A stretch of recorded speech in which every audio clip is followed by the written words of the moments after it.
Hello my dear student, welcome back to my channel Sarvan lecturer. आज का ये video class 10 science 2024 board exam के लिए सबसे ज्यादा इंपॉर्टेंट है। आप लोगों का पेपर बहुत ही ज्यादा नजदीक है और आज हम लोग साइंस में जो आप लोगों का है 20 में 20 नंबर क्लियर करेंगे। ठीक है, यानी कि 20 नंबर का आप लोगों का जो ऑब्जेक्टिव क्वेश्चन आता है, यानी कि बहुविकल्पीय प्रश्न, आप लोगों को पता है 20 नंबर का आप लोगों का जो बहुविकल्पीय प्रश्न है वो आपके बोर्ड एग्जाम में आता है। और इस वीडियो में हम लोग पूरे बुक में आपके जितने भी महत्वपूर्ण बहुविकल्पीय प्रश्न है ना, आज की इस वीडियो में हम लोग क्लियर करने वाले हैं। एक एक ऑब्जेक्टिव क्वेश्चंस को हम लोग देखेंगे बहुत ही अच्छे से, एक भी क्वेश्चन नहीं छोड़ेंगे और ऐसे क्वेश्चंस देखेंगे जो बोर्ड पेपर में 100% आएगा। मतलब ऐसा हो नहीं सकता कि इसमें से आपके 20 में 20 नंबर ना आए। ये बहुत ज्यादा इंपॉर्टेंट है। आप लोग पेपर में जाओ, पूरा धुआं उड़ा दो, एक भी नंबर नहीं छोड़ के आना है। बहुत ही ज्यादा इंपॉर्टेंट ये वीडियो है। ठीक है, एक एक क्वेश्चंस को हम लोग समझेंगे। इससे पहले इस वीडियो को लाइक कर देना, शेयर कर देना, अगर चैनल पर नए हैं तो सब्सक्राइब भी कर लो। ठीक है, क्योंकि आप लोगों के लिए ही ये इंपॉर्टेंट क्वेश्चन लाया जा रहा है। तो पहला प्रश्न आप लोग देखो, यहां क्या पूछ रहा है, Fe2O3 + 2Al gives out Al2O3 + 2Fe। Logic देखो, यहां पहली बात तो Fe2O3 था, मतलब ये दो लोग थे, दो लोग से क्या हुआ, इधर ये बचे सिंगल। ठीक है, पहले तो इनकी लाइफ अच्छी थी, फिर ये सिंगल हो गए, मतलब अलग हो गए।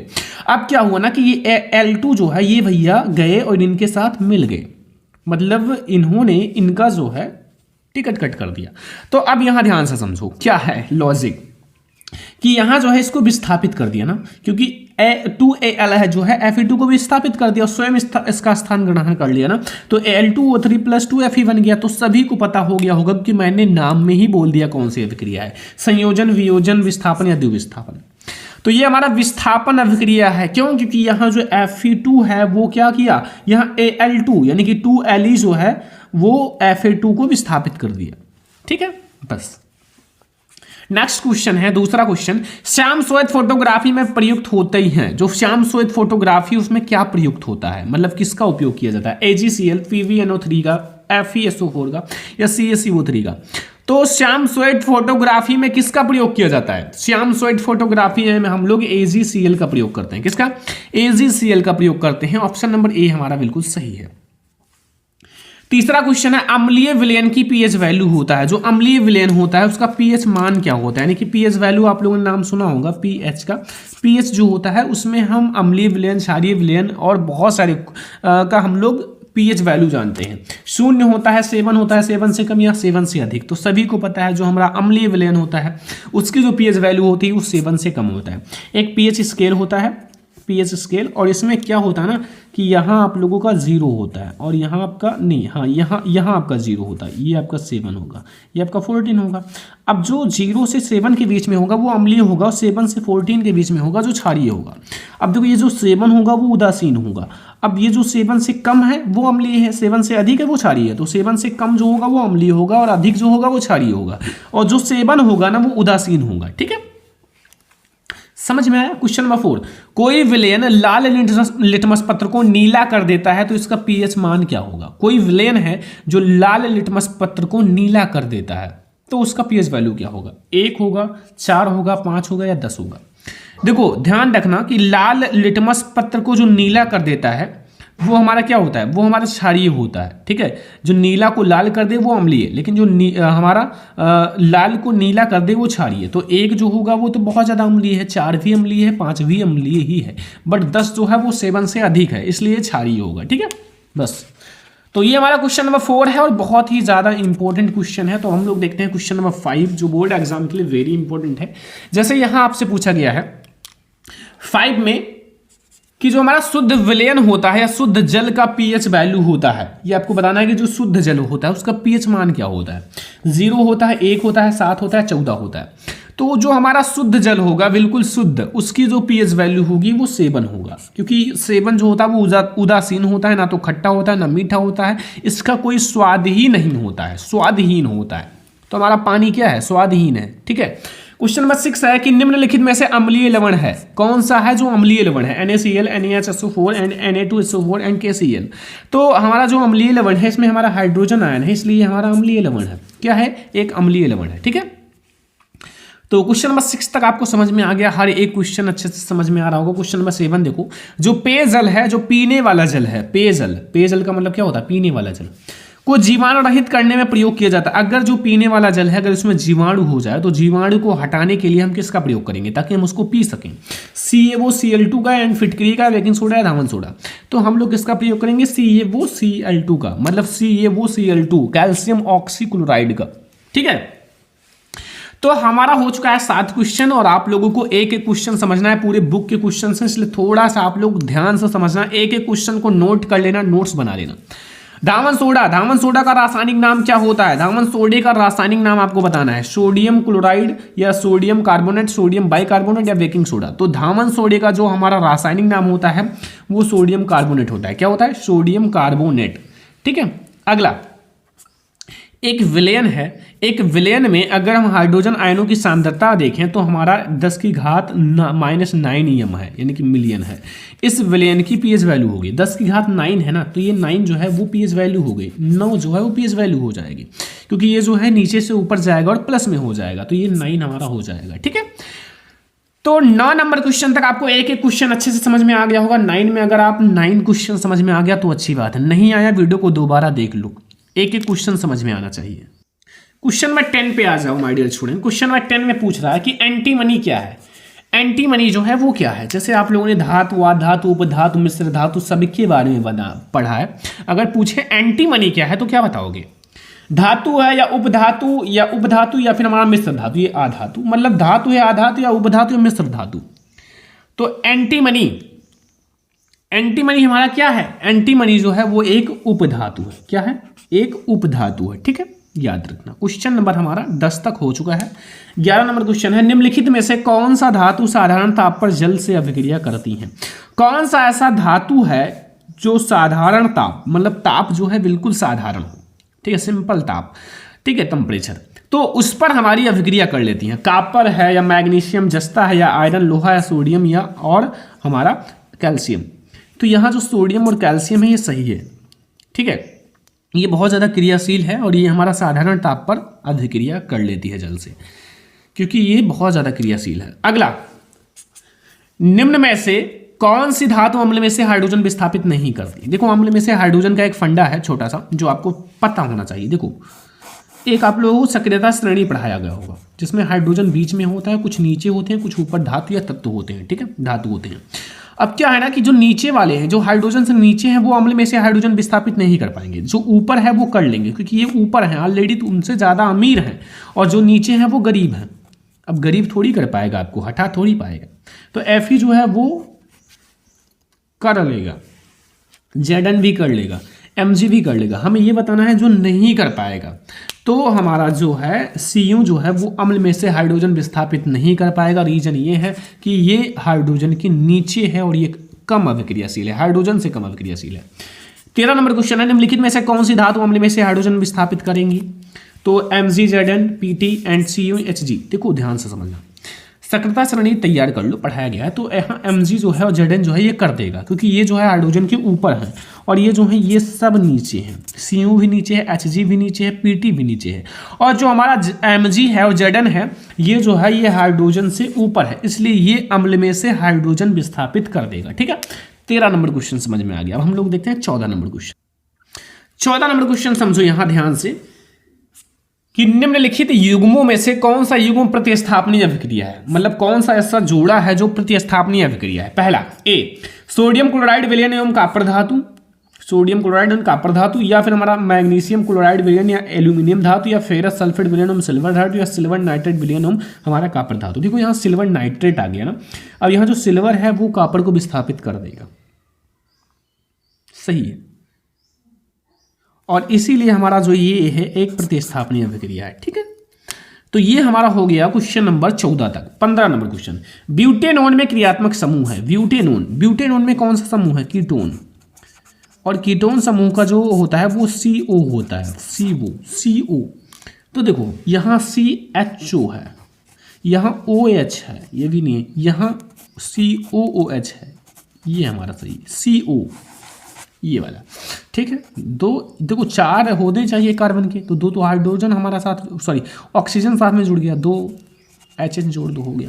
देखो अगला प्रोपेनल में क्रियात्मक समूह है। प्रोपेनल में जो है वो हमारा अल जुड़ा हुआ है, बड़ा छोटा वाला अल, तो अल का मतलब होता है एल्डिहाइड समूह, तो वो जो होगा वो क्या होगा, OH तो हमारा एल्कोहल है, इसमें ऑल जोड़ा जाता है, कीटोन में ओन जोड़ा जाता है, CO है ना, ये नहीं, ये वाला है CHO एल्डिहाइड समूह में हम लोग अल जोड़ते हैं, इसलिए हमारा जो है वो जो प्रोपेनल में क्रियात्मक समूह है वो CHO है। नेक्स्ट क्वेश्चन 17 नंबर, निम्नलिखित में से किस यौगिक में से कीटोनी समूह उपस्थित है? कौन सा ऐसा यौगिक है जिसमें कीटोन समूह है?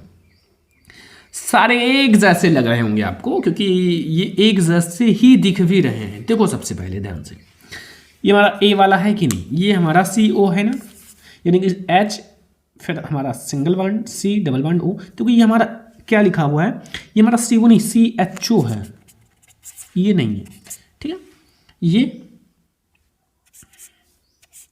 ये भी नहीं है, CHO है, ये COOH है, क्योंकि यहाँ OH यहाँ O है, ये वाला सही है, बगल बगल में, हाँ ये से बीच में है, तो ये हमारा जो है ये एक कीटोनी समूह है, डी वाला option CH3 single bond C double bond O, फिर हमारा सिंगल बॉन्ड CH3, ठीक है, तो ये हमारा एक कीटोनी समूह है और डी वाला ऑप्शन सही है। क्वेश्चन नंबर 17 का डी वाला ऑप्शन सही है, ठीक है। तो चलो हम लोग देखते हैं नेक्स्ट क्वेश्चन नंबर 18। देखो ध्यान से देखना एक एक क्वेश्चन को, क्योंकि बहुत ज़्यादा इंपॉर्टेंट जो बता रहे हैं, क्योंकि पूरे बुक से हैं इसलिए बहुत सारे क्वेश्चंस होंगे, आपको पता है। तो एसिटिक अम्ल में कितने अम्लीय परमाणु हैं? देखो CH3 COH, ये हमारा एसिटिक अम्ल है। अब इसमें कितने अम्लीय परमाणु हैं? अम्लीय परमाणु बताना है, छोटी मोटी चीज़ नहीं बताना है, ठीक है। देखो अम्लीय परमाणु का मतलब होता है सबसे पहले अम्लीय हाइड्रोजन, तो ये देखो हाइड्रोजन एक ही है ना, क्योंकि ये हमारा एल्किल समूह है, यहाँ एक हाइड्रोजन है। अम्ल में COH में एक ही हाइड्रोजन जुड़ा हुआ है, तो इसलिए हमारा एक सही हो जाएगा, ठीक है। एक ही है, ध्यान रखना, कभी 4 मत लगा देना कि एक यहाँ है 3 यहाँ है, नहीं, वो अलग है। अगला 19 नंबर, एथिल अल्कोहल का आईपीएसी नियम होगा। एथिल अल्कोहल, ध्यान से समझो, एथिल अल्कोहल का सूत्र क्या होता है? CH3 एथिल अल्कोहल है ना, एथिल अल्कोहल CH3OH। देखो एथिल अल्कोहल का सूत्र आप लिख सकते हो CH3 CH2OH या फिर C2H5OH, ये भी एथिल अल्कोहल ही है, क्योंकि हमें कार्बन की संख्या 2 होनी चाहिए। C2H5OH ये भी एथिल अल्कोहल है, और इसमें मेथेन नहीं होगा, एथेनल नहीं होगा, क्योंकि भाई हमें OH समूह है तो ऑल है, एथेनॉल हो जाएगा। क्या होगा? एथेनॉल, सही है, ठीक है। अगला, निम्न में असंतृप्त हाइड्रोकार्बन है। पहले तो असंतृप्त जो होता है वो एल्केन नहीं होता, एल्केन हमारा संतृप्त होता है, तो एल्केन सबसे पहले छांट लो। ये हमारा क्या है? ये एल्केन है, तो ये नहीं है, क्योंकि यहाँ हमारा इसका 2 गुना से 2 ज़्यादा वो एल्केन होता है, तो 2 दूनी 4 2 6। ये भी हमारा 1, यानी कि 1 एकम 1 2 4, ये भी नहीं है। ये 3 का गुणा 2 से 6 2 8, ये भी नहीं है, ये वाला है, क्योंकि ये C2H2 है, ठीक है। ये हमारा एक असंतृप्त हाइड्रोकार्बन है, और इनके बीच में आप देखना डबल बॉन्ड बनेगा, ठीक है। अगला 21 नंबर, स्वापोषी पोषण के लिए आवश्यक है। स्वापोषी पोषण के लिए क्या क्या चीजें आवश्यक होती हैं? CO2H2O एंड हमारा क्लोरोफिल, सूर्य का प्रकाश, उपयुक्त सभी। तो हमारे उपयुक्त सभी मतलब सभी चीजें आवश्यक है अगर स्वापोषी पोषण स्वयं अपना भोजन बना रहा है तो, ठीक है। यकृत स्रावित करता है। यकृत क्या स्रावित करता है? या कहाँ से स्रावित होता है? लार से, जठर रस, पित्त रस से, अग्नाशय रस से। तो यकृत जो है वो पित्त रस से स्रावित होता है। कहाँ से? जो पित्त रस होता है वहां से हमारा यकृत स्रावित होता है। 22 नंबर क्वेश्चन तक समझ में आ गया ना। 23 नंबर क्वेश्चन आ जाओ। 23 नंबर क्वेश्चन में पूछ रहा है जठर रस स्रावित होता है। जो जठर रस है वो कहाँ से स्रावित होता है? अग्नाशय से, छोटी आंत से, अमाशय से, बड़ी आंत से। तो हमारा जो जठर रस है, जठर रस का मतलब होता है कि वो हमारा अमाशय से स्रावित होगा। जठर रस अमाशय से, ठीक है। अगला, हीमोग्लोबिन महत्वपूर्ण भूमिका निभाता है। जो हीमोग्लोबिन है वो किसमें अपना महत्वपूर्ण भूमिका निभाता है? उत्सर्जन में, श्वसन में, पाचन में, वृद्धि में। तो भैया जो हीमोग्लोबिन है वो हमारा श्वसन में सबसे महत्वपूर्ण भूमिका निभाता है। किसमें? श्वसन में, ठीक है। श्वसन यानी कि हमारा बहुत ज्यादा इंपॉर्टेंट है। अगला, मनुष्य के हृदय में कच्छों की संख्या, सभी को पता है मनुष्य के हृदय में कितनी कक्षाएं होती हैं, दायां आलिंद, बायां आलिंद, दायां निलय, बायां निलय। तो इसका मतलब हमारा 2 और 2 4, तो 4 यानी कि 1 नहीं होगा, 2 नहीं होगा, 3 नहीं होगा, 4 होगा, 4 होगा। ठीक है। नेक्स्ट क्वेश्चन, पादप में जो जाइलम है वो क्या करता है? देखो 2 ऊतक होते हैं पादप के, एक होता है जाइलम, एक होता है फ्लोएम। अब जाइलम और फ्लोएम करते क्या है? जाइलम जो है वो जैसे जल का वाहन, फ्लोएम जो है वो भोजन का वाहन। तो जाइलम क्या करता है माय डियर स्टूडेंट? वो जल का वाहन करता है। किसका? जल का वाहन करता है। तो जाइलम आप याद रखना कि वो जल का वाहन करता है। अगला, फ्लोएम द्वारा भोजन का रूपांतरण होता है, फ्लोएम द्वारा सुक्रोज के रूप में, प्रोटीन्स के रूप में, हार्मोन्स के रूप में, वासा के रूप में। तो ये जो होता है सुक्रोज के रूप में, जो हमारा फ्लोएम है वो सुक्रोज के रूप में भोजन को ट्रांसफर करता है। ठीक है।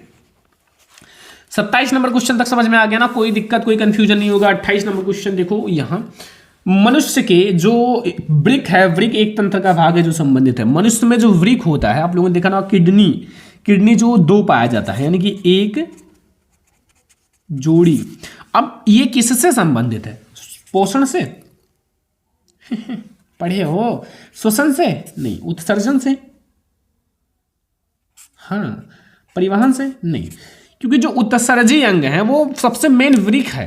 वृक्क जो है सबसे मेन उत्सर्जी अंग है। तो भाई वृक्क जो है उत्सर्जन से ही संबंधित होगा, क्योंकि भाई ये हमारा मेन उत्सर्जी अंग है, तो उत्सर्जन से ही संबंधित होगा ना। अगला, पित्त रस स्राव होता है। पित्त रस का स्राव कहां से होता है? पित्ताशय से, यकृत से, अग्नाशय से, अमाशय से। तो पित्त रस का स्राव कहां से होता है? यकृत से। कहां से? यकृत से पित्त रस का स्राव होता है। ठीक है। अगला, 2 तंत्रिका कोशिका के मध्य खाली स्थान को कहते हैं। जो 2 तंत्रिका कोशिका है, मतलब 2 तंत्रिका कोशिका है, उनके बीच जो खाली स्थान होगा उसे क्या कहते हैं? दुर्मिका, स्नेप्स, एक्सॉन या हमारा आवेग। चलो फटाक से बताओ। तो 2 तंत्रिका कोशिका के बीच जो खाली स्थान होता है उसे हम लोग क्या कहते हैं? स्नेप्स। क्या कहते हैं? स्नेप्स। ठीक है, स्नेप्स याद रखना। मनुष्य में जो मस्तिष्क होता है वो उत्तरदायी है। मस्तिष्क क्या करता है? सोचने के लिए, हृदय स्पंदन के लिए, शरीर का संतुलन बनाने के लिए, उपयुक्त में से सभी। देखो सोचने के लिए तो मनुष्य का जो मस्तिष्क है वो रहता भी है। हृदय स्पंदन में भी काम आता है, शरीर का संतुलन बनाए रखता है ताकि कोई दिक्कत ना आए। उपयुक्त सभी, हमारा सभी के लिए इंपॉर्टेंट है मनुष्य का जो मस्तिष्क है। 32 नंबर क्वेश्चन, निम्नलिखित में से कौन सा पादप हार्मोन्स है? इंसुलिन, थायरॉक्सिन, एंड्रोजन या फिर हमारा साइटोकाइनिन। तो इन चारों में से हमारा कौन सा है जो पादप हार्मोन है? तो साइटोकाइनिन एक पादप हार्मोन है। ये सारे हमारे पादप नहीं है, जंतु हार्मोन है। ठीक है। तो 32 नंबर क्वेश्चन हो गया। 33 नंबर क्वेश्चन पे आ जाओ भाई। 33 नंबर क्वेश्चन, इसमें क्या पूछ रहा है? ध्यान से देखो कि जो मादा लिंग हार्मोन्स कहलाता है, जो मादा लिंग हार्मोन्स है वो क्या कहलाता है? एंड्रोजन, इंसुलिन, एस्ट्रोजन, इनमें से कोई नहीं। तो जो मादा लिंग हार्मोन्स है वो हमारा एस्ट्रोजन कहलाता है। क्या कहलाता है? एस्ट्रोजन हमारा कहलाता है मादा लिंग हार्मोन्स जो है। ठीक है। 34 नंबर क्वेश्चन, इंसुलिन नामक हार्मोन स्रावित होता है। जो इंसुलिन नामक हार्मोन्स है वो कहां से स्रावित होता है? अमाशय से, यकृत से, वृक्क से या अग्नाशय से? तो इंसुलिन नामक जो हार्मोन्स है वो हमारा कहां से स्रावित होता है? अग्नाशय से। कहां से? अग्नाशय से हमारा जो है इंसुलिन नामक हार्मोन स्रावित होता है। ठीक है। 35 नंबर क्वेश्चन है, डीएनए।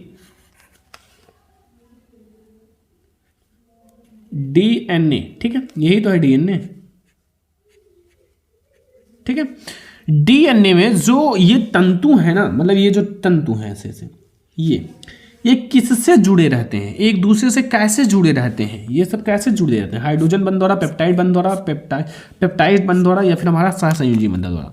तो ये जो होते हैं एक दूसरे से हाइड्रोजन बंध द्वारा जुड़े होते हैं। किससे द्वारा? हाइड्रोजन, H बंध, हाइड्रोजन बंध के द्वारा। 36 नंबर क्वेश्चन है, अलैंगिक जनन मुकुलन द्वारा होता है। अलैंगिक जनन जो है वो मुकुलन द्वारा किस में होता है? अमीबा में, ईस्ट में, प्लाज्मोडियम में या लैस्मीनिया में? तो जो अलैंगिक जनन है वो जो मुकुलन के द्वारा होता है वो ईस्ट में होता है। किसमें? ईस्ट में जो है वो हमारा अलैंगिक जनन मुकुलन के द्वारा होता है। प्राग कोश में होते हैं। प्राग कोश में क्या होते हैं? वाह्यदल, अंडाशय, अंडक, प्राग कण। तो प्राग कोश, तो प्राग का मतलब प्राग, तो प्राग में प्राग ही होता है, मतलब प्राग कण ही होता है। ठीक है। प्राग कोश में जो होता है वो प्राग कण होता है। तो 37 नंबर क्वेश्चन तक समझ में आ गया? 38 नंबर क्वेश्चन देखो, 38 नंबर क्वेश्चन में पूछ रहा है कि निम्नलिखित में से कौन सा मानव में मादा जनन तंत्र का भाग नहीं है। जो मनुष्य होते हैं या फिर मादा जो होते हैं ना, मादा में जो है वो मतलब भाग नहीं है। अंडा से तो मादा जनन तंत्र का भाग है, हमें नहीं वाला बताना है। गर्भाशय भी है, शुक्रवाहिका नहीं है, डिम्बवाहिनी अंडवाहिनी भी है। तो हमारा जो शुक्रवाहिका है वो नर जनन तंत्र का भाग है, मादा जनन तंत्र का भाग नहीं है। 39 नंबर क्वेश्चन है, पुष्प के नर भाग को कहते हैं, पुष्प का जो नर भाग है उसे क्या कहते हैं? पुमंग, जायांग, बीजांड, अंडाशय। तो हमारा जो पुष्प का नर भाग है उसे हम लोग पुमंग कहते हैं। क्या कहते हैं? पुमंग। पुमंग का मतलब नर भाग और जायांग का मतलब मादा भाग। ओके। 40 नंबर क्वेश्चन है कि जो मुकुलन होता है वो पाया जाता है, मुकुलन किस में पाया जाता है? प्लेनेरिया में, हाइड्रा में, एल्हेस्मेनिया में, कोई नहीं। तो मुकुलन जो होता है माय डियर स्टूडेंट वो हमारा पाया जाता है किसमें? हाइड्रा में। हाइड्रा में मुकुलन पाया जाता है। ठीक है। 41 नंबर क्वेश्चन बहुत ही ज्यादा इंपॉर्टेंट है। मेंडल ने अपना प्रयोग किस पौधे पर किया? बहुत ज्यादा इंपॉर्टेंट क्वेश्चन। मेंडल ने अपना प्रयोग किस पौधे पर किया था? भाई मेंडल का प्रयोग आप लोगों ने पढ़ा होगा, नियम भी पढ़ा होगा। अब आपको ये तो पता होगा किस पर प्रयोग किया था, पूरा कथा सुन लिया, लेकिन अगर आपको ये नहीं पता किस बात पे था तो कहाँ मजा आएगा। टमाटर था, बैगन था, या मटर था, या सरसों था? तो सभी को पता है कि जो मेंडल ने अपना प्रयोग किया था ना वो किस पौधे पर किया था? मटर के पौधे पर। किस पर? मटर के पौधे पर किया था। 42 नंबर क्वेश्चन है, निम्नलिखित में से कौन सा जीन प्रारूप शुद्ध गोल बीज प्रकट करता है? स्मॉल टी शुद्ध बौना होता है। ये भी हमारा लंबा होता है बट शुद्ध नहीं होता। जिसमें कैपिटल हो, जो बिल्कुल कैपिटल हो वो हमारा शुद्ध होता है, और जो बिल्कुल स्मॉल हो वो हमारा अशुद्ध होता है। ठीक है, उल्टा। तो ये हमारा कैपिटल आर बिल्कुल शुद्ध है। 43 नंबर क्वेश्चन, एक उत्तल दर्पण की फोकस दूरी 10 सेंटीमीटर है तो इसकी वक्रता त्रिज्या होगी 10 का 2 से भाग दे दो, गुणा कर दो, क्योंकि f बराबर जो होता है वो r/2 होता है और r बराबर 2f, और r बराबर 2f का मतलब होता है फोकस दूरी की दोगुना। अब 10 का 2 गुना 20 हो जाएगा। ठीक है, 20। अगला क्वेश्चन, किसी गोलीय दर्पण तथा किसी पतले गोलीय लेंस दोनों की फोकस दूरियां -25 सेंटीमीटर, दर्पण तथा लेंस साभावता है दोनों अवतल, दोनों उत्तल, दर्पण अवतल तथा लेंस उत्तल, दर्पण उत्तल तथा लेंस अवतल। तो वो दोनों अवतल ही होंगे, क्योंकि यहाँ हमारा माइनस है ना, तो इसीलिए माइनस का मतलब होता है कि अवतल होगा बस। अगला, निर्वात में प्रकाश की चाल 3 × 10⁸ मीटर प्रति सेकंड है तो कांच में जिसका अपवर्तनांक 1.5 है तो प्रकाश की चाल होगी। देखो सबसे पहले ये हमारा हो गया क्या? चाल। हमने 1.5 से भाग दिया, 2 बचा, क्योंकि भाई हमें 2 × 10⁸ मीटर प्रति सेकंड। 4 नहीं होगा, 3 नहीं होगा, 2 होगा, बट हमारा 6 नहीं होगा, 8 होगा। 2 × 10⁸ मीटर प्रति सेकंड हमारा सही है। अगला, 50 सेंटीमीटर फोकस दूरी वाले उत्तल लेंस की क्षमता होगी। 50 सेंटीमीटर का मतलब 100/50 बराबर हमारा सेंटीमीटर है ना, तो 2 हो जाएगा, प्लस में 2, +2 डायोप्टर, क्योंकि हमारा सेंटीमीटर है 100 रखा जाएगा। अगर मीटर में होता तो हम लोग क्या रखते? 1। अगला, वायु के सापेक्ष माध्यम का अपवर्तनांक अधिकतम होता है। वायु के सापेक्ष कोई माध्यम का अपवर्तनांक अधिकतम होता है, जल, हीरा या कांच या तारपीन तेल। तो हमारा हीरा के लिए, हीरा का सबसे ज्यादा। ठीक है।